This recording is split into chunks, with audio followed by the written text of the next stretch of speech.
शाहपुर चाकर में सिंधी सकाफत दिन के मौके पर बच्चे भी खूब सज धज कर सड़कों पर निकले हैं। मजीद जानते हैं आसिफ मेमन से। आसिफ बताएगा कैसी गहमा गहमी है, बच्चों की तैयारियां कैसी हैं?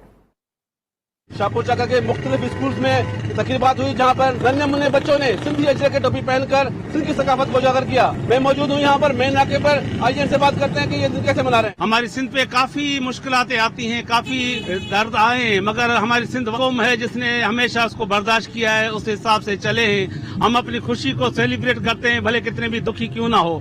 हालिया बारिशों में जितना नुकसान हमारी सिंध का हुआ है वो सबको पता है। अभी तक लोग नकल मकानी करके नहरों पे और दूसरी जगहों पे रहे हुए हैं, उसके बावजूद हम ये दिन सेलिब्रेट कर रहे हैं इस वजह से कि हम एक जिंदा कौम है और हमें ये खुशी का दिन हमारे ईद के समा है। हम छोटे बच्चे बड़े जितने भी हैं अपना खुशी का इजहार इस मोहब्बत से करते हैं और इंशाल्लाह हर साल करते ही रहेंगे। जी, इनका कहना था कि सैलाब की सूरत हाल में भी आज का दिन हम ईद के दिन की तरह मना रहे हैं। जी बहुत शुक्रिया आपका।